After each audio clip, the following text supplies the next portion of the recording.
O Brasil lidera os casos de ansiedade durante a pandemia do novo coronavírus. A informação consta de uma pesquisa realizada pela Universidade de São Paulo, a USP, em 11 países. Segundo a Organização Mundial de Saúde, são quase 19 milhões de brasileiros com esse transtorno que só piorou na pandemia. Há 4 anos, o Brasil tem o maior índice em todo o mundo. Quer saber como a ansiedade se manifesta, o que pode provocar e como é o tratamento? Então fique ligado, está no ar o Educação.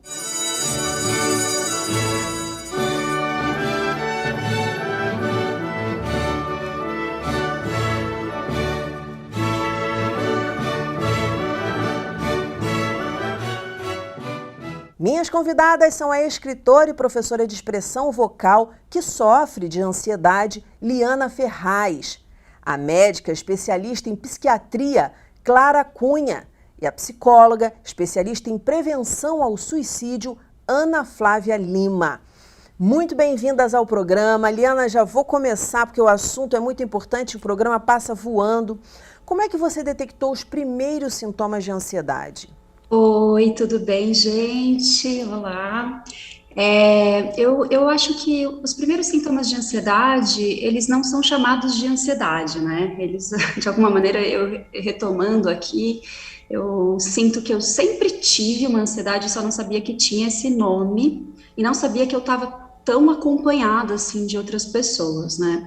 Então, eu detectando consigo me lembrar lá da minha infância, sabe, Dani, de quando eu estava dormindo, num processo de tentando pegar no sono, de uma casa toda já, né, dormindo tranquilamente, e eu pensando em coisas que não dariam certo no dia seguinte, ou tentando programar a minha vida completamente dos 7 aos 40 anos, sempre com a Nossa! sensação, é uma loucura, não, fazendo planos, fazendo contas e me perdendo totalmente do propósito, né, da criança, que é do viver o tempo presente, né, do relaxar em relação a essa responsabilidade. Então, eu não sabia que isso tinha um nome. Eu e acho que ninguém, porque eu estou falando de uma época que é antes dos anos 90, né? Então, Uhum. a gente falar desse assunto é recente, né? É tão Sim, recente que até quando você me apresenta aqui e fala, ela sofre de ansiedade, eu falo, será que eu sofro mesmo? Assim, a gente tende a negar isso também, porque a sim. gente foi muito criada, assim, né, numa necessidade de não tocar nesses assuntos da saúde mental. Era Sim, sim, por muito, conta do preconceito, né, Eliana? Por conta do preconceito. muito. Hoje eu vejo, eu também tive um momento de crise de ansiedade. E por que eu te fiz essa pergunta? Porque quando eu olho também para trás, eu percebo, aquilo lá que eu senti já era a crise falando, hello, tô aqui. Entendeu? Então, assim, como eu já sofri com isso, hoje a coisa é bem mais light para mim, mas eu entendo bem como essas coisas. Não é assim, a ansiedade chegou. E aí, nesse sentido, eu vou chamar a Clara Cunha para a gente conversar, porque a Clara Cunha é especialista nesse transtorno. E é assim, Clara, porque, por exemplo, comigo, não me lembro na infância, me lembro com os 20 e poucos anos de idade. Via de regra, é na infância, não é? Queria te ouvir a respeito disso. Olá, pessoal. Na verdade, a ansiedade ela é uma emoção humana, adaptativa, tão normal quanto qualquer outra emoção. É como se fosse um sistema de alarme de casa que vai disparar quando tem algum perigo acontecendo.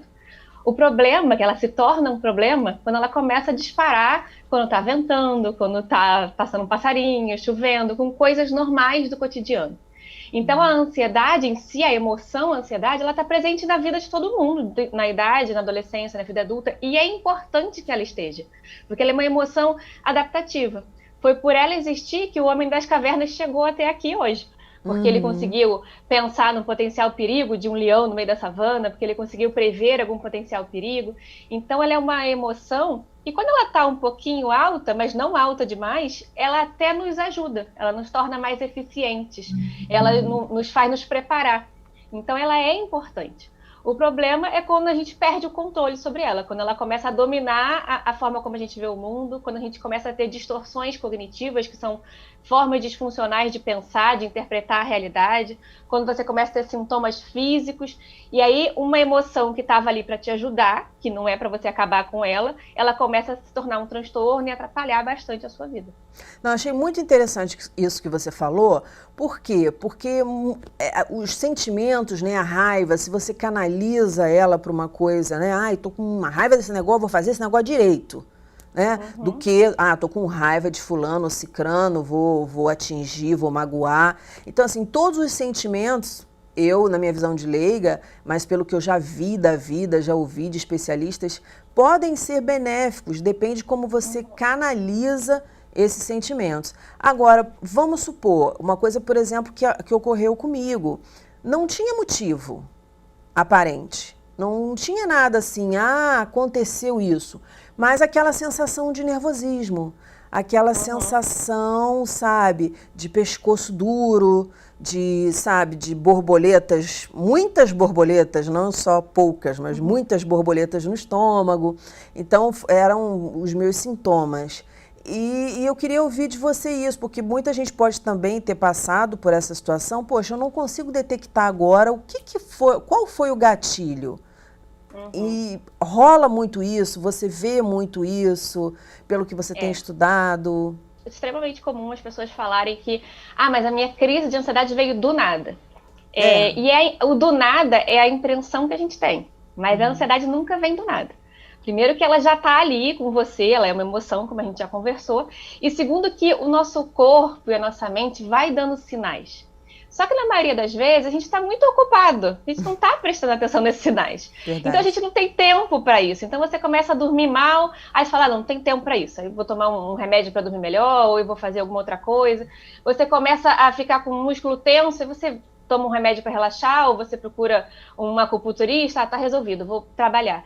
Então a gente é muito exigido a ser cada vez mais produtivo, a fazer cada vez mais coisas, e a gente não tem tempo para olhar para esses pequenos sinais. Então a gente tem alteração da respiração, tem sinais físicos e sinais emocionais, da forma como a gente vai interpretando a vida. Então, o corpo ele vai dando pequenos sinais, mas eles são sutis. E com a vida corrida que a gente tem, a gente acaba não percebendo esses sinais. E aí, aquela ansiedadezinha de preocupação de algo dar errado, de não dar conta da vida, de preocupação do que vai acontecer amanhã. Porque a ansiedade, ela é uma emoção que quer te proteger, e para isso, ela vai estar sempre querendo antecipar coisas que podem acontecer. Então, ela vai estar sempre pensando, mas se eu fizer isso agora, será que vai dar certo quando eu tiver daqui a 10 anos? Quando eu for adulta? Que foi como ela estava falando aqui sobre a questão de quando ela era criança, ela já planejava a vida adulta dela inteira. E é essa busca de pensar sempre no futuro. Eu sou dessas. Pois é, e uma tendência de pensar para prevenir alguma coisa que for dar errado. Então a gente não pensa assim, ai que maravilha, no meu futuro eu vou estar rica, feliz, bem-sucedida, com um casamento maravilhoso. Na maioria das vezes para eu não ficar sofrendo, triste, o que eu tenho que fazer? Então é para prevenir algum potencial perigo, fica sempre pensando em algo que vai ter que fazer, que vai ter que evitar de fazer. Então esse pensamento antecipatório e essa sensação de insegurança, porque se eu não fizer nada, pode ser que dê errado, isso vai ali fazendo com que o nosso cérebro, aos pouquinhos, vá liberando adrenalina, cortisol no nosso corpo.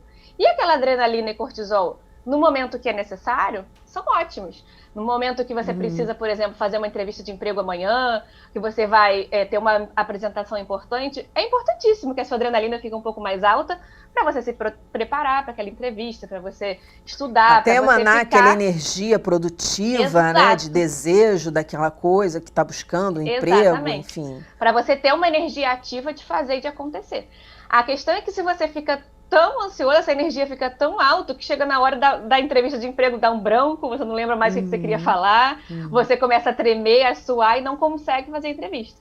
Então a ansiedade, ela tá ali vindo, ela tem uma função importante pra gente. O que acontece muitas vezes é que a gente não repara, e quando vem essa crise de ansiedade, nem sempre vem com um motivo naquele momento. Entendi. Hoje eu tive acúmulo, um estresse. Né?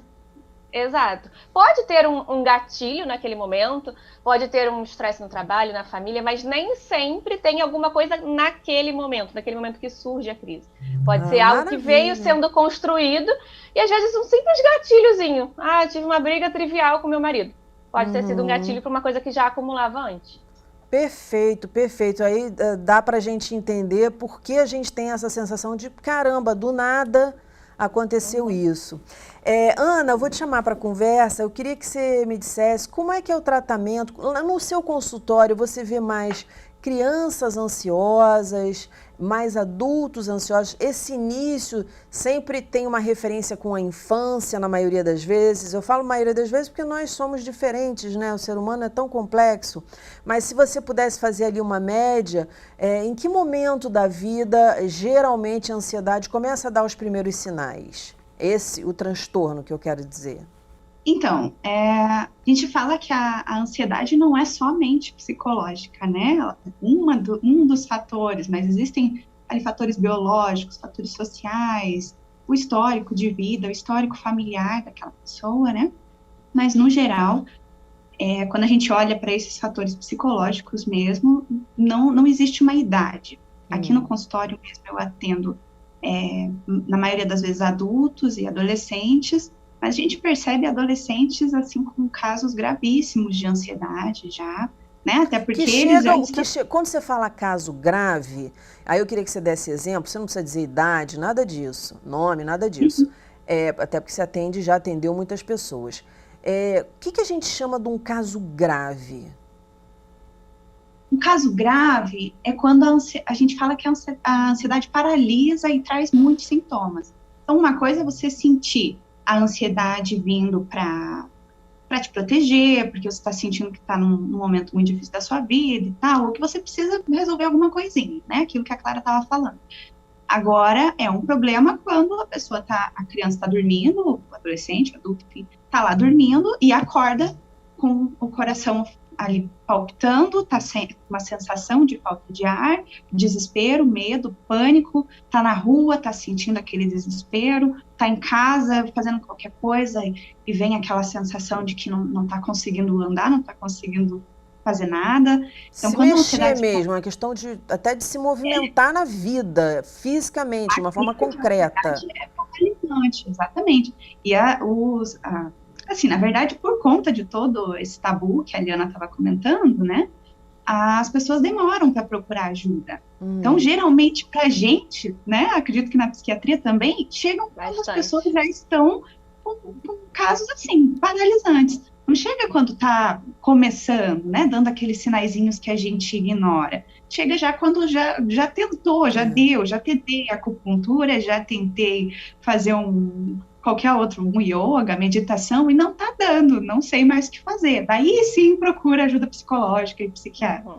Gente, o Boechat, uma vez eu ouvi, ele teve uma crise de ansiedade, inclusive foi afastado um tempo, ficou fora um tempo, e aí quando ele voltou, ele usou uma metáfora que coube exatamente com o que eu sentia. Ele falou exatamente isso.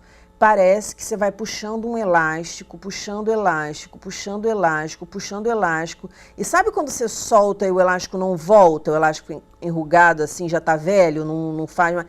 Cara, essa era a minha sensação, assim, que eu tava puxando o elástico, puxando, e que eu tinha puxado tanto que ele não voltava. Quando ele falou isso, assim, eu me identifiquei de uma forma incrível. E aí eu quero ouvir a Liana mais uma vez, me explicando para a gente como é que essa crise se manifesta para ela e a questão da pandemia, num paralelo da sua crise antes pandemia e durante a pandemia, porque é algo que realmente está deixando, a gente ainda não tem pesquisas tão concretas, mas os especialistas já dizem, e são vários, que os casos aumentaram muito. Então, queria te ouvir em relação a isso, Liana.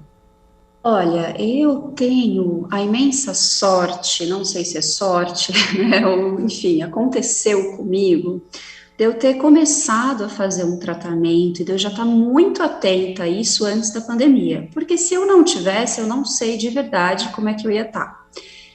Como eu já estava num processo mesmo de tratamento com psiquiatra, com psicóloga, eu intensifiquei esse tratamento procurei nutricionista, procurei regular sono, estou fazendo tudo que eu posso, porque eu tenho noção, né, por eu já ser diagnosticado, já estar em tratamento, de que se não fosse, se eu não me armar muito, né, se eu não me fortalecer muito, a gente está diante de um cenário que para a pessoa ansiosa é devastador.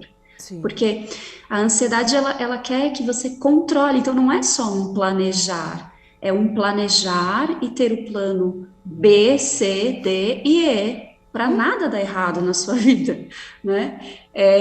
Só que, de repente, na pandemia, a sensação que você tem é que o seu plano B, C, D e E não adiantam nada, porque você realmente não sabe se amanhã vai vir uma pandemia, que ao invés de atingir sei lá, uma parte da população vai atingir 80% da população, você não vai saber o que fazer. Então, essa sensação, né, de que não tem como você planejar diante do mundo, e o mundo te dando esse recado de uma forma muito violenta, né, se eu não tivesse já ciente de quais são os sinais e de que, mais do que nunca, eu preciso me cuidar, eu acho que eu estava num momento mesmo de não levantar da cama.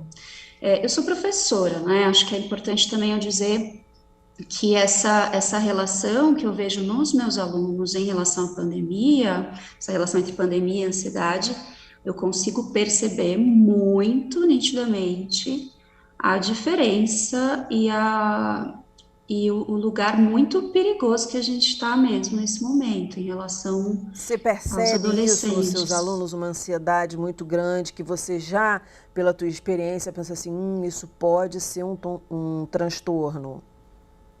Então, eu não tenho, né, jamais teria como diagnosticar, mas eu Sim. percebo, o que eu percebo é assim, a gente já está, né, acho que Clara que falou isso, a gente já está num mundo que tem uma exigência de produtividade absurda, sempre foi, né? Então eu dou aula para primeiro ano de faculdade. Essa necessidade de você se colocar num lugar em que você vai dar certo, e o dar certo é para pouquíssimos, e os pouquíssimos são incrivelmente especiais e competentes, e desempenham e eficientes, blá, blá, blá. Então eles já chegam cada vez mais imersos nessa necessidade de controle de resultado e de desempenho. Só aí já é, né? E assim, gente, estou fazendo, as pessoas fazem simulado de vestibular com crianças de 10 anos. Então, imagina como é que essas pessoas chegam na Nossa, você está faculdade. falando sério? Pô, isso não é uma prática incomum nas escolas. É uma prática comum. As pessoas estão Jesus. começando a fazer simulado de vestibular, simulado de Enem, no quinto ano, né? Então, assim, eles já chegam assim. Agora, imagina você perceber um mundo para o qual você se preparou tanto, né? Para o qual você doou sua noite de sono, seu entretenimento, sua alegria, muitas vezes, para se preparar para um mercado de trabalho que não existe, para uma certeza que não tem. Então, de fato, gente, só de falar isso eu já me arrepio, porque a gente. Então, acho que por isso também que eu não me manifestei tanto, porque eu sou adulta. Eu acho Você que já os tem os adultos. recursos que um adulto tem, especialmente por como você falou, você já vinha de um tratamento, você faz E eu tratamento. preciso cuidar dessas pessoas, entende? O senso de responsabilidade gritou em mim. Isso eu acho muito legal. Isso eu acho muito legal. Eu, há um tempo, esse ano, entrevistei uma pessoa com transtorno bipolar, a gente estava falando sobre isso, e ela tem um canal no Insta, e ela ajuda as pessoas. Eu acho isso de uma coragem, sabe, de você falar. E, inclusive, estimula outras pessoas a também chegar e falar, caramba, eu também tenho isso, e a gente se sentir menos sozinha. Por exemplo, quando você falou, o que vai ser, não sei o quê. Eu fico, às vezes, pensando, gente, eu sou mega a favor da máscara, tem que usar máscara. Enfim, eu saio quando eu saio, porque eu fico muito, o que eu puder ficar em casa, eu fico em casa.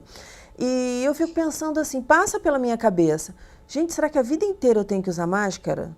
Será que a vida inteira a gente vai ter que usar isso agora? Como é que vai ser a vida, né? A gente não vai poder mais abraçar as pessoas na rua, cumprimentar. Nós somos latinos, a gente tem essa vontade, né, do toque, de estar mais próximo. Como é que vai ser isso daqui a 5 anos? Então, assim, são coisas realmente que passam. E aí eu vou dar a palavra para a psicóloga, vou dar a palavra para para psiquiatra, como é que vocês trabalham essas questões que são tão pulsantes e que realmente, eu acho que o grande lance da pandemia e que veio para mostrar esse outro lado para a gente, né, especialmente para mim, para a Liana, para as pessoas que sofrem ou sofreram de ansiedade, nada está sob controle. E o destino já mostrou isso para mim várias vezes. De eu escolher um negócio, às vezes escolher uma pessoa para trabalhar comigo, baseada nesses e nesses aspectos que para mim eram importantes. E aí a outra pessoa que apresentou um outro aspecto ser a pessoa que deveria ter vindo. Aconteceu isso comigo há pouco tempo, entendeu? Então, assim, o destino está sempre mostrando, olha só, não adianta você querer prever, não existe isso. Quero ouvir Clara e quero ouvir Ana a respeito, como é que vocês respondem aos pacientes de vocês e como vocês respondem ao público que está se identificando com o que eu estou dizendo, com o que a Liana está dizendo. É curioso essa coisa da pandemia que vocês estavam comentando, porque uma das técnicas que a gente usa para um paciente que tem transtorno de ansiedade é trazer questionamentos para os pensamentos. Então ele está pensando aqui em coisas mais catastróficas, que vai dar tudo errado e que então não vou dar conta, o que vai acontecer, querendo controlar o futuro, e a gente usa perguntas para questionar qual a evidência que ele tem disso, e começa a questionar esse pensamento. E na grande maioria das vezes, a maioria dos medos não são reais, são de coisas que nunca aconteceram, que não vão acontecer. E claro que às vezes são coisas que são possíveis, não é que a pessoa sempre tenha medo de coisas irreais, mas na maioria das vezes são coisas que não são reais. Quando começou o assunto do coronavírus, e as pessoas falavam, porque vai ter uma pandemia, eu falava assim, gente, não fala isso.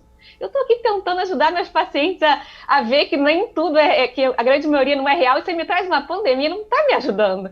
E aí eu estava brincando, porque eu realmente não acreditava. E quando eu me dei conta daquilo, eu fiquei assim, meu Deus. E é uma sensação de como é que a gente vai fazer, né, com os pacientes, com todo mundo. De fato, cresceu muito, porque, como eu estava falando, a ansiedade é uma emoção que quer te proteger de um potencial perigo. E o nosso cérebro, ele não sabe diferenciar perigo real de um perigo imaginado.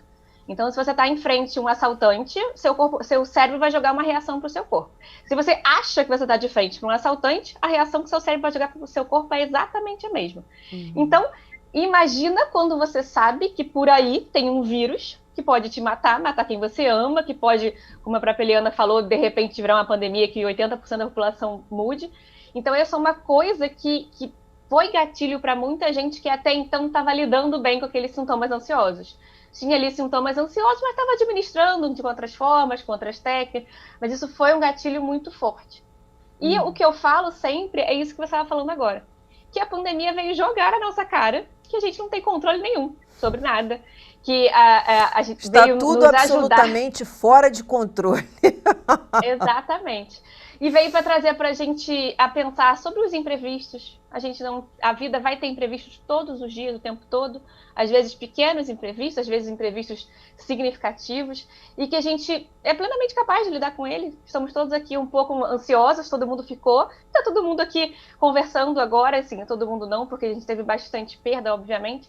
Mas muitas das pessoas que desenvolveram esses transtornos, a gente passou por tudo isso.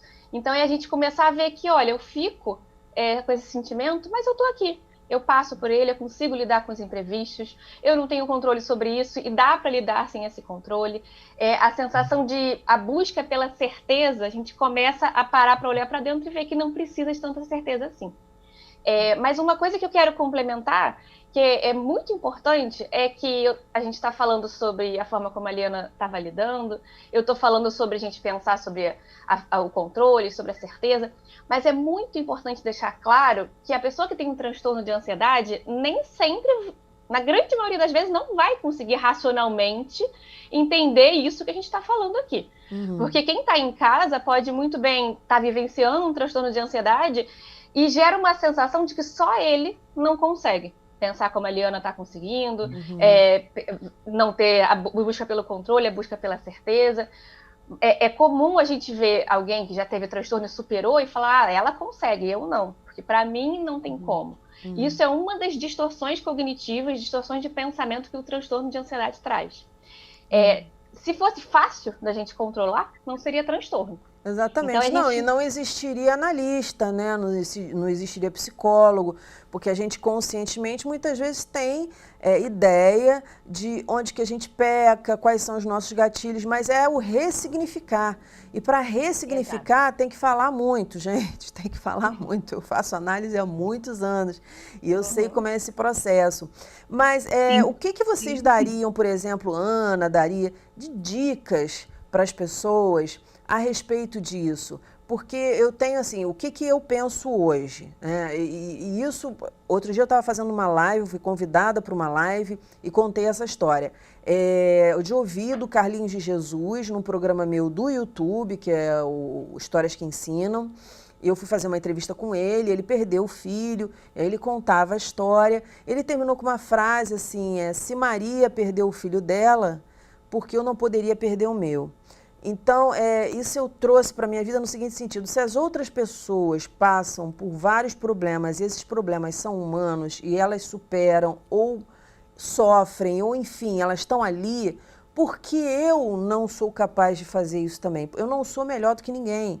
Então, qualquer coisa que aconteça com um ser humano pode vir a acontecer comigo. E eu preciso ter essa clareza. Então, por exemplo, houve uma época que eu fiz um exame, aí fiquei preocupada com o meu exame.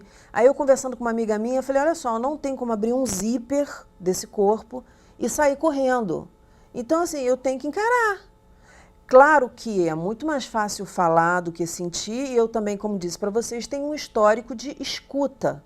Então, eu me escuto há muito tempo e quero me escutar assim para o resto da vida, porque a vida é isso, né? Cada hora ela apresenta uma coisa diferente para a gente. Eu acho que é importante a gente se escutar. Mas queria dicas de vocês, assim, para essas pessoas que ainda não estão conseguindo fazer tratamento, o que elas podem fazer para minimizar nesse momento que é tão turbulento? Aqui no consultório, uma das técnicas que eu utilizava muito aqui, principalmente no início da pandemia, foi eu gosto muito de trabalhar com coisas bem práticas, bem escritas, que a gente consiga visualizar. Então, eu gostava de fazer, assim, uma tabela de coisas que eu consigo controlar e de coisas que eu não consigo relacionadas à pandemia, né? Então, no que eu consigo controlar o meu uso de máscara, eu consigo controlar a minha higienização das mãos, higienização do meu corpo, a troca de roupa quando chego em casa, se eu vou ao mercado, consigo controlar a minha saída de dentro de casa, se eu preciso realmente sair, se eu não posso ficar dentro de casa. E o que eu não consigo controlar se o meu vizinho está saindo de casa, não consigo controlar se tem alguém passando na rua que deu uma tossida sem máscara, não consigo controlar. E tanta briga já rolou por causa disso, né? Quer dizer, um desgaste, uma coisa, que é se humildar. Eu acho que o que você está dizendo é se humildar diante também, estou nem falando do cara que não usa máscara, mas se humildar diante da realidade, porque eu conheço pessoas novinhas que pegaram e estão com o pulmão comprometido e pessoas mais idosas que pegaram e não apresentam sintoma nenhum. Infelizmente, a gente está no final do programa, mas eu ainda tenho algumas perguntas para fazer. Vou pedir só para vocês resumirem mesmo. Primeira pergunta, sempre é necessário tomar remédio para o transtorno da ansiedade? Não. Na Nem verdade, sempre. o tratamento de escolha de primeira linha é a terapia. Mas aí eu vou lembrar aqui o que a Ana falou lá no início. Muitas vezes a pessoa demora muito a procurar ajuda. E aí a gente pensa isso com qualquer doença da vida. Se você tem uma diabetes, por exemplo, e pega no início, você vai tratar ela ali de uma forma de mudança de estilo de vida apenas. Agora, se você chega lá com a diabetes muito grave, vai ter que tomar uma medicação. Então, na grande maioria das vezes, quando procura ajuda, acaba precisando da medicação porque deixou ficar muito grave. Mas o tratamento de primeira escolha é terapia, não é medicação. A gente fala em cura, né? Eu não gosto muito dessa palavra que dá a impressão que a pessoa... Mas, enfim, a gente pode dizer que tem cura? Na verdade, eu acredito que a Clara também partilhe dessa ideia, mas a gente não fala em cura, a gente fala somente em tratamento e remissão dos sintomas. Porque a ansiedade é necessária, né? A ansiedade é uma emoção, a gente não vai deixar de sentir. Mas eu digo transtorno, esse mal-estar, essa coisa, não sei o quê. Depois que faz um tratamento medicamentoso ou não medicamentoso, existe a possibilidade da pessoa ter uma ansiedade mais tranquila, vamos dizer assim, benéfica? A gente consegue atingir a remissão dos sintomas, que é o desaparecimento total deles, passar anos sem ter aquela paralisação, aquele sintoma horrível, mas se acontecer um gatilho, alguma coisa nova, alguma coisa que possa vir a me machucar, nada impede dos sintomas retornarem. Aí, novamente, a gente retoma para um tratamento ou para novas formas de lidar com aquilo internamente mesmo. Liana, agora super rápido que a gente estourou o tempo, mas eu quero saber de você. Nesse momento aí, o pior dia que você teve, o que você sentiu mais agonia, quais são as técnicas que você usa, além do seu tratamento, que você não vai dar nome de remédio, porque cada um, né, toma um remédio diferente, nem sei se você ainda toma, mas alguma coisa assim que você faça, que passe pela sua cabeça, alguma atitude que você possa deixar aqui de dica pra gente. Olha, duas coisas diretamente relacionadas à minha arte. Uma que é escrever, então eu gosto muito das coisas quando elas tomam contorno, né? Assim, então, sentar e rabiscar, e o Instagram me ajuda muito nisso, porque eu publico e acho eco nessas publicações. E a outra coisa é respirar, que também, né, na minha parte de expressão vocal, a respiração é muito, muito importante nessa manifestação da voz, né, da voz poética. Então, essas duas coisas, para mim, são muito importantes. Esse rabiscar livremente, criativamente, sem pensar em resultado, e o respirar conscientemente, percebendo, né, o corpo como um todo, assim. São duas coisas que me ajudam. É o que eu faço também. Então tá bom, gente, muito obrigada. O programa é assim mesmo, é com gostinho de quero mais, mas a gente pode voltar e falar, vamos ver como é que é a reação do público sobre isso, e a gente volta para complementar aí os assuntos. Muito obrigada, parabéns pelo trabalho, sucesso, Liana, parabéns pela coragem. A gente se encontra uma próxima vez. O nosso programa fica por aqui, mas na segunda-feira que vem tem muito mais, às 9 horas da noite. Educação, se você não se envolver, não cola. Momentos de paz e até lá!